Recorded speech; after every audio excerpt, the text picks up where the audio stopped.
Hello, good evening, everyone. We are here for the last session of our January online session series. Today, with me, I have Judy Ran and Ms. Rana Han. So, let me just give you a brief introduction of both of them. Judy has been teaching English for over 20 years in university foundation programs in China, Turkey, UAE, USA, and most recently, Oman. Currently, she is an assistant lecturer in the Center for Preparatory Studies at Sultan Qaboos University. She has given workshops and presentations around the world on incorporating technology in education. Moreover, recently her professional interests have centered on the impact of generative AI on education. Welcome, Judy, on board. Hi, everybody. Welcome. Thank you for having me, Farheen. Yeah. Then we have Ms. Rana Khan, who is an assistant professor at the School of Foundation and General Education and the School of Business. She brings 20 plus years of experience in curriculum design and interdisciplinary teaching. With an MBA and background in English literature, she integrates CALL, inclusive education, technology, and AI into outcome-based learning. She's the founding president of TEFL Kuwait, a doctoral researcher at the University of Bayt. She champions transformative, tech-enhanced education and faculty development. So we are here for the presentation, and let me just show you the presentation. Okay. All right. Can you see my screen? Mm-hmm. All right. Okay, so the topic of today's presentation is Beyond Chatgpt, exploring the new wave of AI tools for educators. We often think that AI belongs to the future, but as you'll see, it's already transforming schools today. I'm going to play a short clip.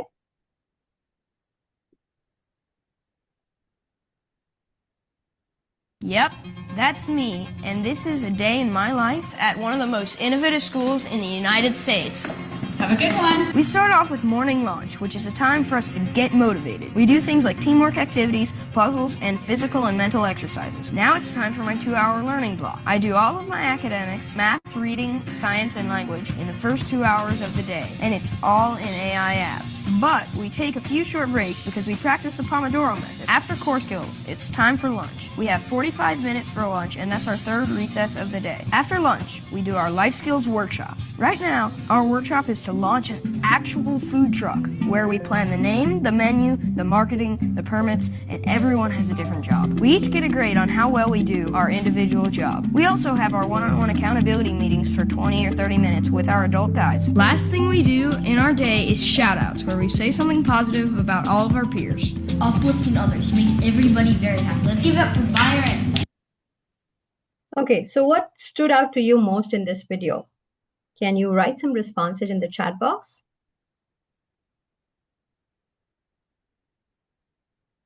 Do you think this model could work in Pakistan or any other context like USA? What do you think, what type of teacher mindset this would require? And how can we adapt?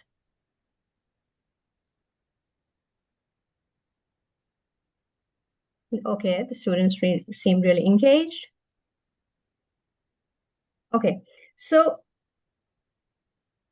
we may not have resources, but we share our dream, stronger learning, deeper connection, and reduced burnout. And AI can help us move closer to that vision. Tools just can't change education, but the way we use them on. Let me show you how AI can help teachers save time, personalize instructions, and reconnect with what really matters. And what really matters, these are students. Okay, so I'm going to share my screen again and to show you the website which we can use.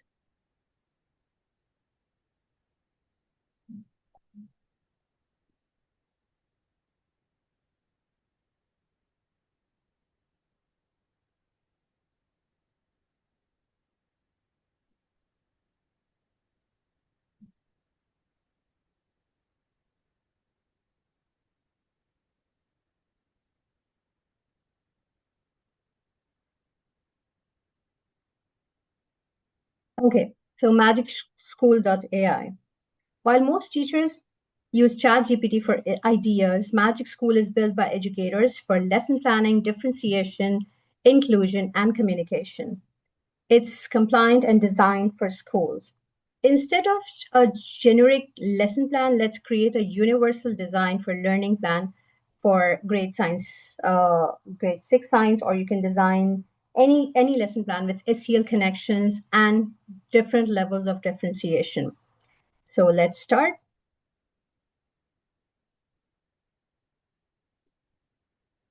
Okay, so let's start and create a rubric generator. A rubric is just not for grading; it's a learning roadmap for students. So I'm here designing a lesson plan for sixth grade. Point scale is 4, and I'm going to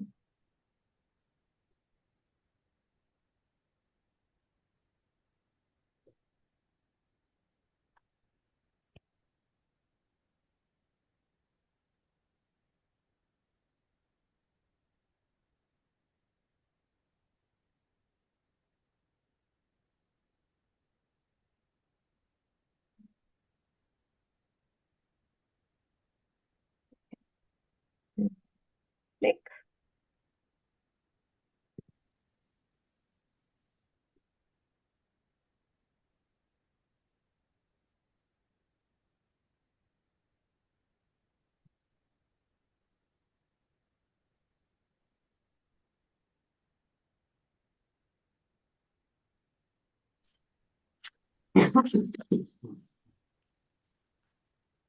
See, it creates a rubric for point level 4, easy, and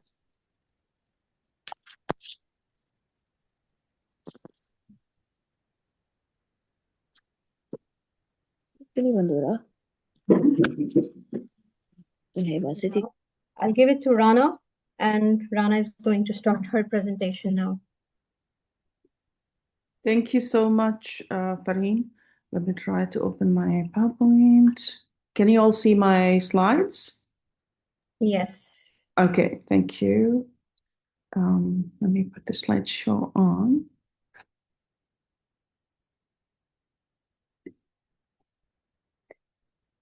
Thank you so much, first of all, Farheen, for inviting both of us, Judy and me. I'm going to talk about two important tools. As you just mentioned, AI has become a necessary part of our curriculum design, our teaching, and everything.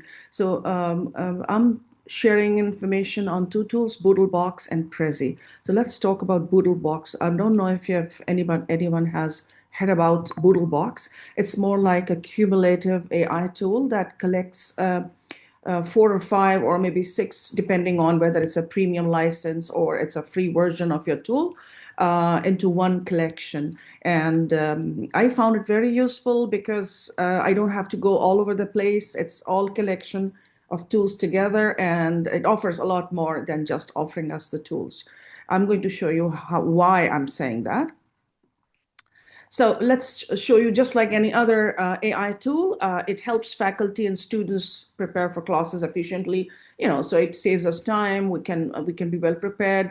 It can create assignments. It can generate rubrics. It can even create a whole syllabus, lesson plans. It also does admin tasks in a jiffy. So when this happens, it saves me. For example, sometimes I do a lot of admin tasks. And they take a lot of your time. So I'm relieved of all those things when I am working with Boodlebox. It provides instant feedback as well. It can give you student performance analytics, tracking their progress. It also serves as a research design assistant. And as I said, it integrates all bots. So you can create your own bot. I don't know what this. Okay. This is how it looks like. I will take you to the actual tool, but let me just show you. For example, just like Magic School, as Farheen was showing, it has a syllabus generator. It has an assignment design assistant. It can even create slides for you. It can analyze research papers, so help you in literature review, act as your research assistant. It can generate rubrics. It can create a whole calendar builder. It also, I use this tool a lot, case study generator. So because as Farheen mentioned, I keep shifting between disciplines. So I teach business marketing a lot, and I need case studies for my students. So I keep generating these kind of studies for them, and stuff like that. So I'll take you later on to that. But before I take you there, I want to show you something. We all are pretty quick in writing what we want from AI, but there is a proper science developing on prompt engineering. So it's more like an active research being developed on how to give prompts, because when you give a proper prompt, it generates exactly what you ask it to. Now, it's not only for Boodlebox, you can use these prompts for any kind of AI tool that you're using, whether it's Copilot, it's Chatgpt, or any other Gemini or any other. So let's look at this, what exactly you need to do.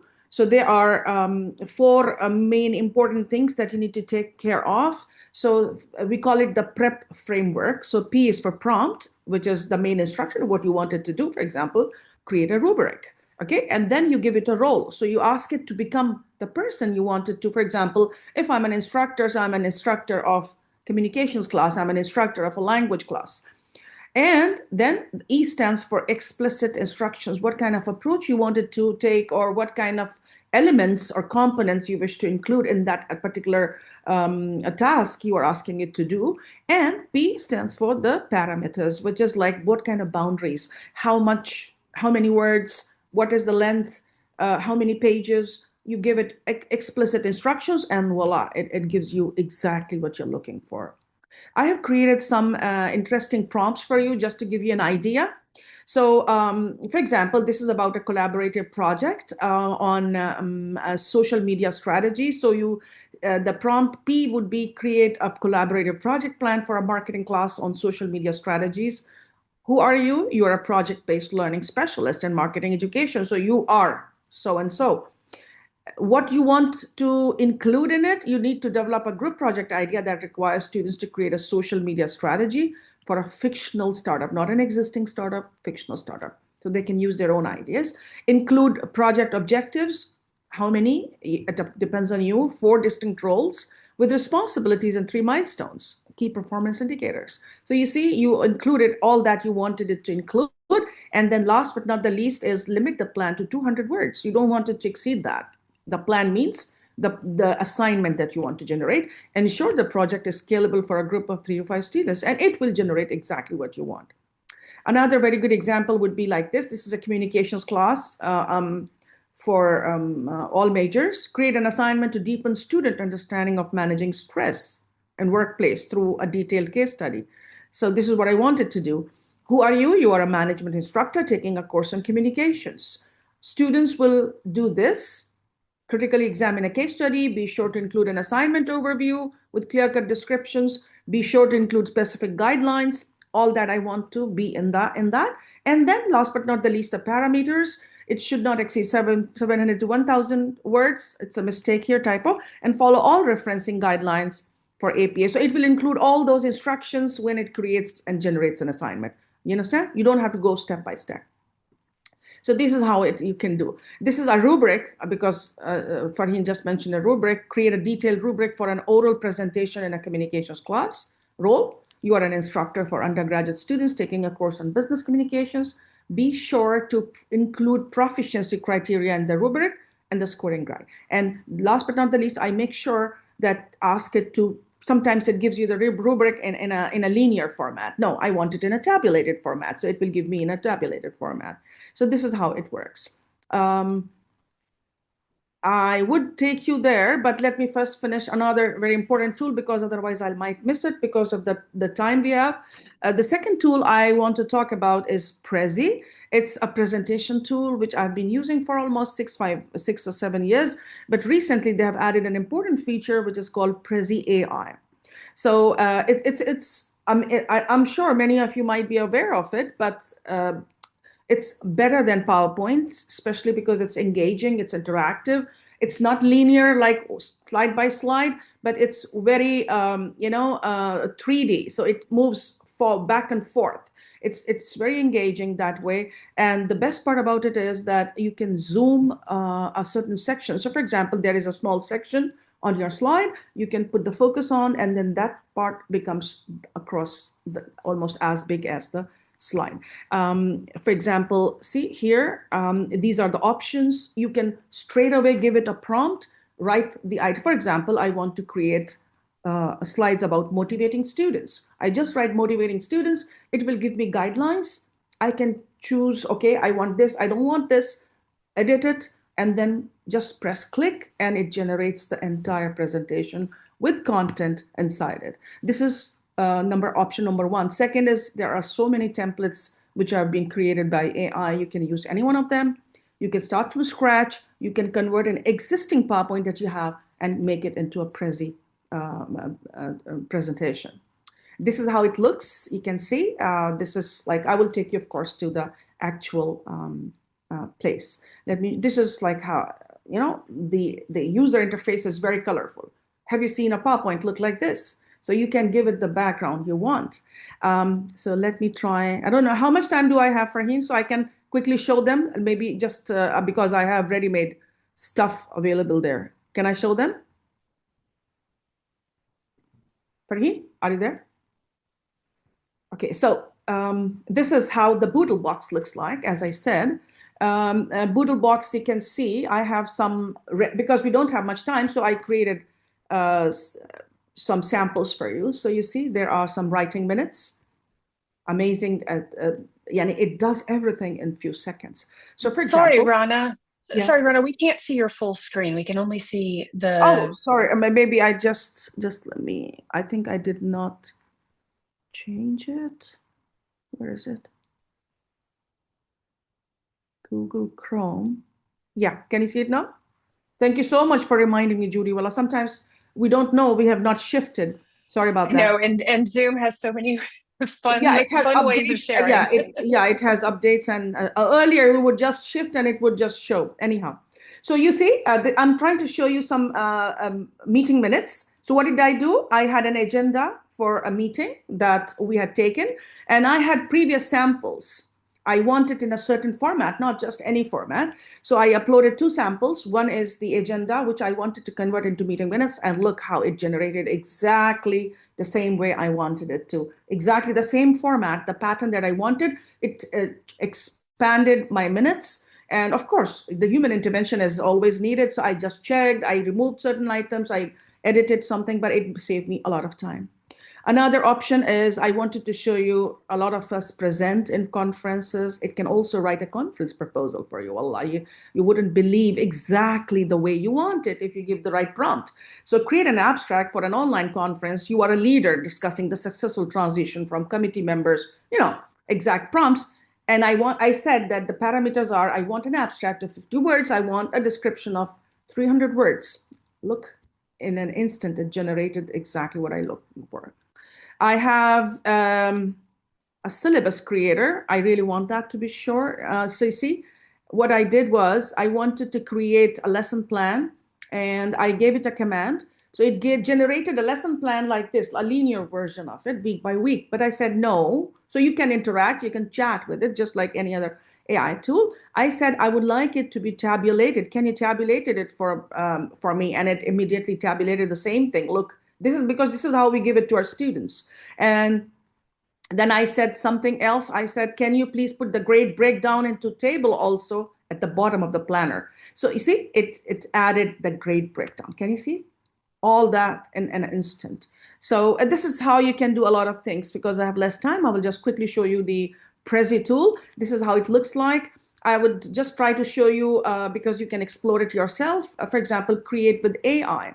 So Judy, give me a topic, please. Any good topic? Let's see. How about sustainable energy for the next generation? Perfect. So while it's loading, let me show you one of mine that I have built. Yeah, it's still, yeah. Okay, create your presentation. Start with an idea. So sustainable What did you say? Sustainable Sustainable energy.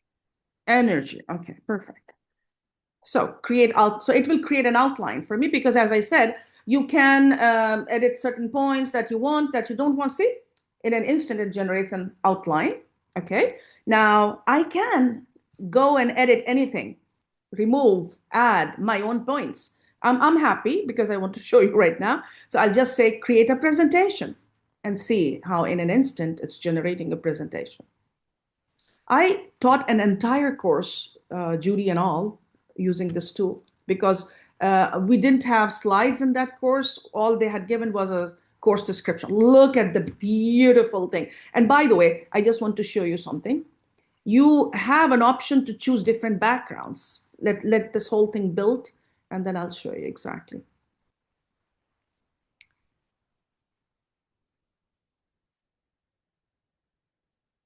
Okay, meanwhile it's building, I want to show you some of my older versions that I had created. See, let me show you this one, Exploring Artificial Intelligence. Also it's ready. I want to save some time. So see, this is the version it's using. I can choose this one if I wanted. I can change the background. It will automatically adjust all of that.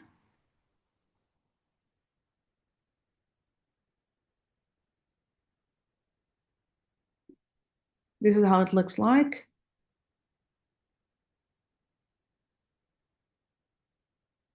See how beautiful the colors and everything. Yeah, so for example, I'll just play it. Is this? Because okay, here. See, it's very, very, it moves. Look at this. This is so engaging for the students and I taught my students how to make it, and they were so happy that they started using it. And they said they're going to teach their friends how to use it. It's super easy, and you can always edit. You can add your own pictures. You can do anything that you want. So this is our PowerPoint slide. Let us try to see how it looks like. See? See, it focuses on each and every section. You can add more pictures. You can add more text on it if you wanted. It's not enough. And this is how it works. I won't take much time because I think Judy also has to present. So I'll stop sharing. I hope these tools were beneficial for all of you, and you would try to explore these tools. I'm sure you will. By the way, this is all free version. Boodlebox is licensed for me, but the Prezi is a free version I'm using, and it gives you everything that I showed you. Yeah, thank you so much, Judy. All the floor is all yours, my dear. Thank you so much, Rana, and thank you, Farheen, again for inviting us to participate in these online workshops. It's so great to be talking with all of you today. And I am going to be talking about two other tools that are useful for, you guys can see that, yeah? Research, not just for ourselves as academics, but also for students. So these are two different ways to do online research using AI that approach it in a slightly different way. So the first tool that I want to talk about today is Perplexity, which I'm sure you guys have probably heard of, or maybe you've seen something about it. They're making a lot of new tools. It's a company that's coming. It's really investing a lot in the past few months, and it's really leaning into agenic AI. So that's an AI that does more than just your prompt. It goes and it actually makes decisions on its own. It has some judgment in it. It's not just producing content, but it's making some adjustments to the content that it produces based on some algorithms and what have you. I don't know, stuff in the background that I'm not smart enough to understand, but it's doing more than just your simple prompt. But it's a really cool tool, and it's one that I really enjoy using with students. So what it is, and let's see if I can get that to go forward. There we go. It's like a Google style search because it gives you the sources for answering your question or your query, but it's also AI. So it works like a chat bot. So it's like Google plus Chatgpt came together. It gives really easy to read summaries for, this is why I like using it with students, is because you can actually ask it, use simple language for this, explain this to me in, um, Separate B2 language, or explain this to me in lower level English, or explain this to me in Arabic. I teach Arabic language students. So it can do that for them. But it also offers those citations that you don't always get with just a chatbot. If you go to Gemini or ChatGPT, you kind of have to ask it to do that, whereas Perplexity does it automatically. You don't have to prompt it or encourage it to support where it's getting its information from. So that's encouraging ethical use of AI because it's helping them students understand we shouldn't just take whatever AI says as the truth. We need to go and see where is this information coming from. And I'll show you in just a second, it actually helps students build their research question skills because it gives them a lot of support and suggestions for ways they can ask their questions better. So, for example, I teach my students, one of the things I have to teach them is how to write research questions. It's quite challenging for them. But with Perplexity, they start to see how they can develop those questions to get better research answers and to develop those research skills. So it's giving them, it's that coaching that they need by, giving them a little bit of scaffolding. It saves a lot of time for students, for teachers, for anyone, because you don't have to go through, a big Google query where there's maybe thousands of options coming back, thousands of results, and kind of trying to go through and see what's an ad, what's real, what's legitimate, what's actually asking my question. This kind of does a lot of that for you. And it's helping students to develop that academic vocabulary and writing because it's summarizing the text for them before they start reading it, kind of giving them that background knowledge. And then they can go into the primary source and they have a little bit more that schema built up. And so it's really great for English language learners. So I'm going to show you what it looks like. So this would be a question that you might use with students. Maybe they're doing a little mini research and say, answer in simple English. So you could tell it directly, what level of English you want it to answer in. So how does phone use affect university students' sleep? This is something we talk about in one of my courses. And it's something that I want students to go and read some background information on. It's not just your teacher telling you to go to sleep. There's actually research data behind this. So you can see that it gives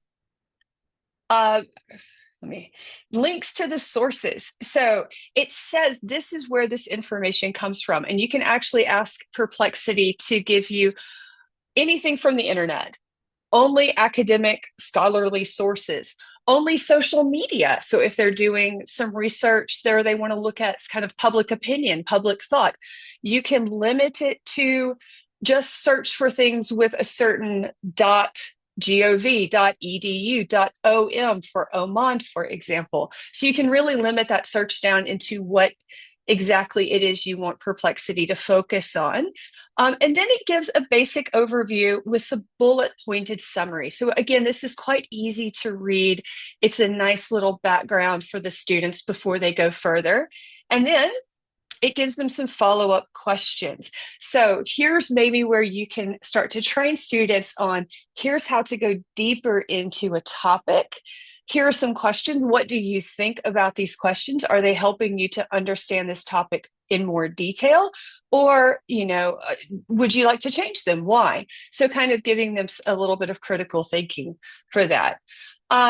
So that's Perplexity, which, like I said, I think is really great for students, especially beginning research students. So maybe you're kind of upper intermediate, going into advanced, maybe, late high school, early university level students. So they're baby researchers, they're just starting out. For those of us who have a bit more experience with research, consensus is another great agentic AI tool that really helps you to get a good overview of a topic. This is great for literature reviews, for background, for developing, gaps in the research, understanding kind of what the consensus is in the field before you get started with your research, and kind of gives you a place to go. So how it works is a little bit different than Perplexity. It's also scanning lots of different sources and everything, but it's only looking at peer-reviewed studies. It's not looking at the whole internet. It's not looking at social media. It's not looking at blogs or anything like that. It's just looking at peer-reviewed studies because it wants evidence-based answers. Then it groups what is in the research into either supports, contradicts, mixed evidence for your research question. So if you're trying to decide what is the understanding of this topic in the field, what are people saying about it, this kind of gives you what are the different takes on a particular research question. It shows the methods used as well, which is really, really useful. So when you look at the list of sources, it tells you, is this an RTC? Is this a survey? Is it meta-analysis? So that you can kind of fine-tune what sources you want to use to support your own research. It gives summary statements backed by real papers. Again, it's looking at those peer-reviewed studies. So this is good for policy papers, research analysis, background, literature reviews, all of that. And it's helping to build that critical thinking because it's not showing that there's just one answer. It's showing all the different ranges of answers and the nuance of opinions and ideas, and it's giving you that range. It's, again, transparent. Everything is linked. So you can see where this information came from, who's saying it. And again, that we're not just taking AI's word for something, that we're going back to the primary sources. And it lets you see the state of evidence. So it looks a little bit like Perplexity, but one of the things I really like about Consensus is it's quite visual. It makes these really cool graphics. So here we have a question that a lot of us probably ask all the time. Are AI detection tools effective in maintaining assessment fairness? And then it gives you kind of a general answer based on the evidence. And again, here you see it's a little hedging. It can assist, but there may be some bias. And then it gives you this consensus meter, which I think is I'm a visual person. I like to kind of see things graphically. So this is really great. You can very quickly see, okay, based on their sources that consensus pulled from, we have mostly it's a no. I just went and ran this again, and it's actually a bit more mixed now. The jury has changed in the past few months. But you can see where it's showing the full-on yeses are quite low, but most of the consensus in the field is that no, AI detection tools are probably not very effective. And then it gives you the discussion of how it came to this conclusion. And again, you see here all of these 1, 6, 8. These are the links to the actual sources. They're color coded. So this one is possibly, because it's kind of a yellowish color. And this 6, 8, and 14 are kind of this pinkish color. So those are more in the no. So if I'm looking, I can very quickly go and find, all right, I want to find studies that say that they are good. Which ones are those? I can very quickly identify those. It also has some other fun little graphics that it does with some key claims and evidence. It kind of gives you these little bars about the evidence strength. So again, this is AI making judgments based on its understanding of the literature. So we want to take all of this with a little bit of critical thinking on our own part, but it's a good place to get started. And then it gives us a conclusion that we can go with and say, okay, what else do I need to know about this? What else do I want to read? One of the things I really like about Consensus as well is it gives the annotated reference list. So again, it tells you, is this one is green? It's a yes. It says that AI tools AI detection tools are effective. It also shows me that it's a preprint. It's from 2025, so it's fairly recent, but it has 0 citations and where I can go and find it.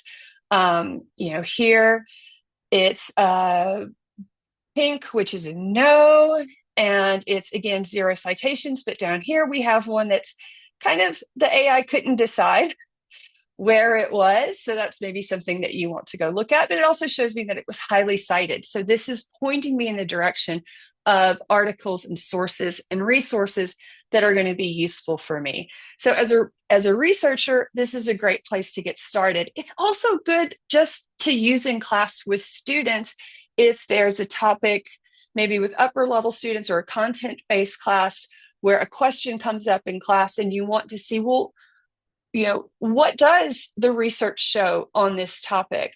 What is the state of understanding of, using AI in medicine, for example, the effectiveness of AI as a diagnostic tool? And then you could use this in class with students to help build their own understanding and to show them that these questions do have research-backed answers. So those are 2 really cool tools. Again, like Rana was saying, there are some points that we need to consider with these. Of course, we want to trust but verify. These tools give us a lot of good opportunities for verification because they take us to the actual link for the information. They're free, but they do have limitations. Perplexity, it has a lot of things, and I think the free version is perfectly fine for students to use. I don't pay for either one of these. I think both of them are fine. Consensus, if you go to the pro model, it will look at more papers. The free model will only look at 20 papers total for each of your queries. But if you do the pro model, it'll give you more. It also lets you ask more questions. So if you're really into consensus, you might want to think about paying for it. Or if you just want to use it as a good jumping off point, I think it works really well for that as well. I don't know why this slide did that. The scope differs a little bit. Like I said, Perplexity pulls from kind of everything. You can limit it, but if you don't, it's going to pull from news, blogs, social media, everything, whereas Consensus is only pulling from open source databases. One thing to remember for both of these is they don't pull from any journals that are behind a paywall. Obviously, they can't get behind the paywall. So any journal that you would have to subscribe to, they're not going to be able to pull from, only from open source. So if that's something that is a concern for you, it's something you might want to consider. But for students, my students are only going to pull from open source things, so it's perfect for them. It's a really good place to start, but obviously it's not where you want to finish. And this is a point that I bring up with students all the time.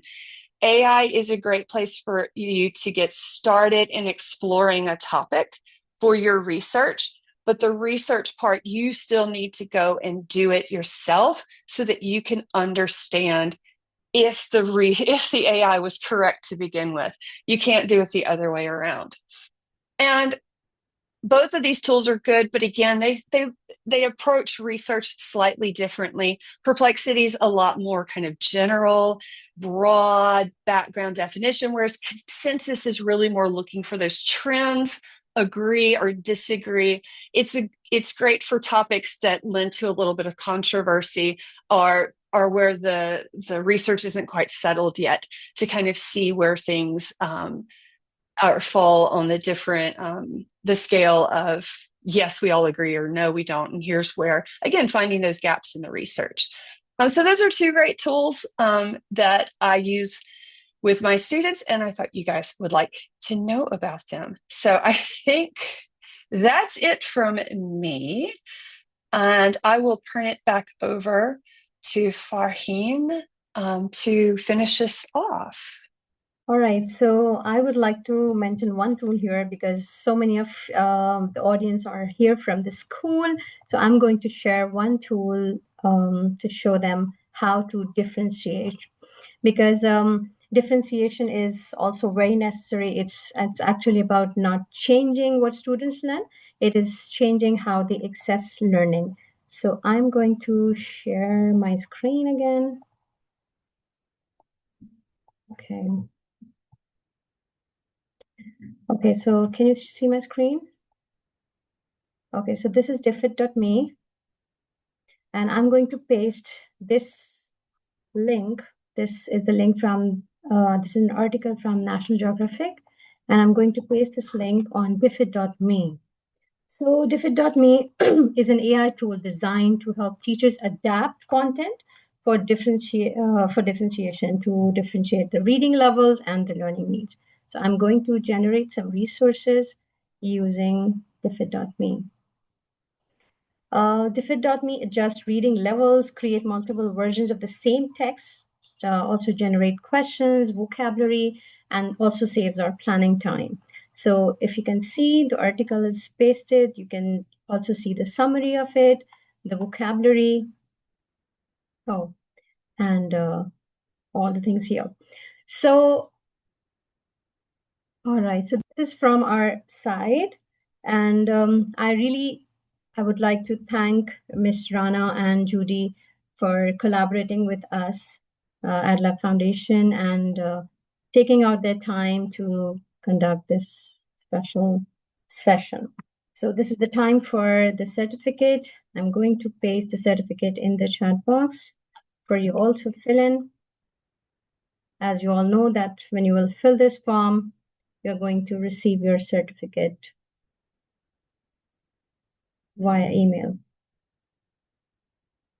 Dana, would you like to say anything in the last? You're muted. Actually, yes, I would like to show you actually this because I wanted to save some time for Judy also. I just want to show you something on, I think I am on Google Chrome. Yeah, here. Can you see my Google Chrome right now, all of you? Yeah. Yes. Okay, so I just want to show you something.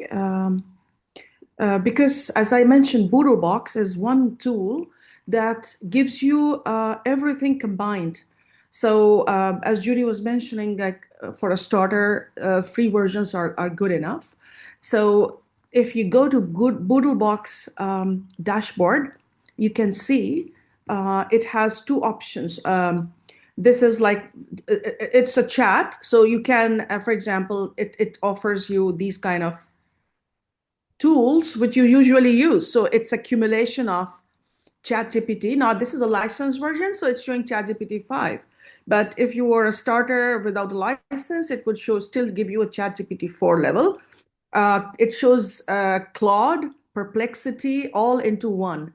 And the free version also gives you a Claude, and I would like to share my slide after this.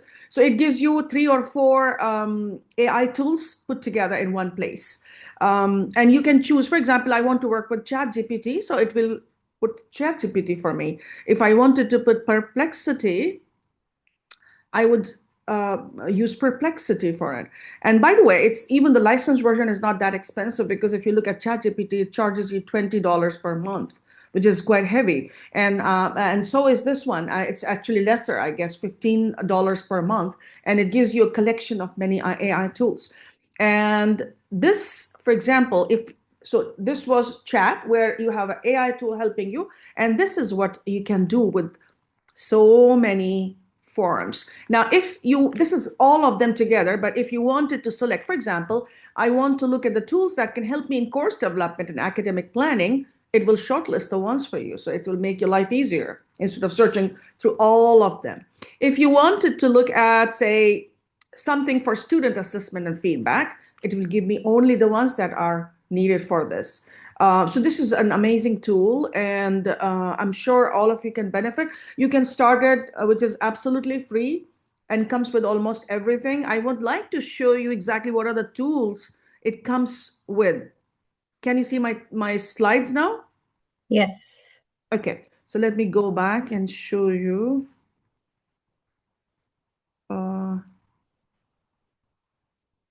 I have it on the slide actually.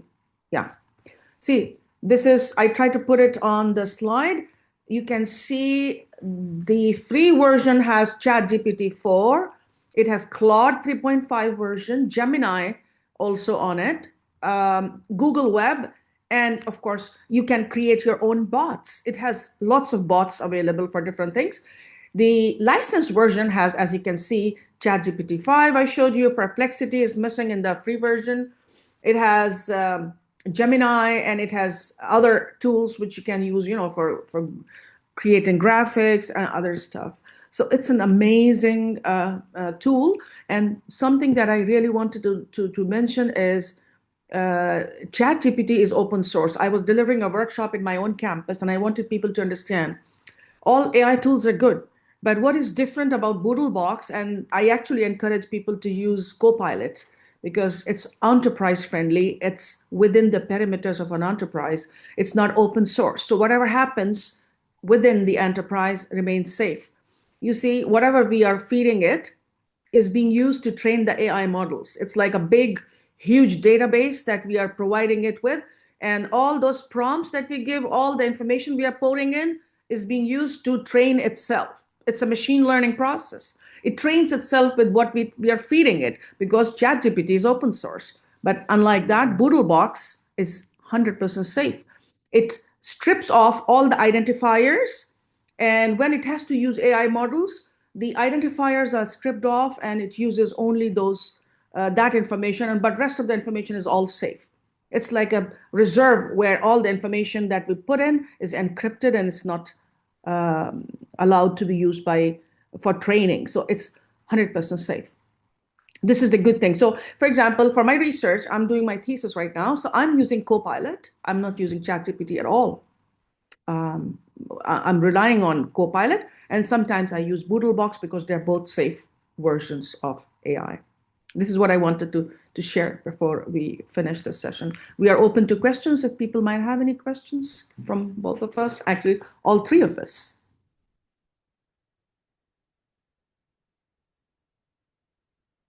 मैं recording देने वाले देख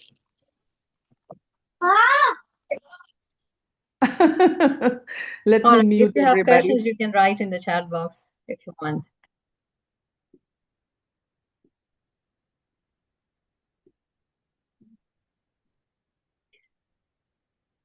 Okay, so I think there are no questions.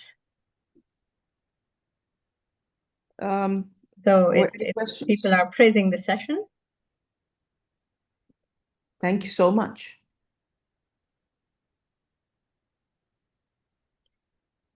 I will write my email in the chat box if anybody needs any have any questions. Judy, you can do the same thing.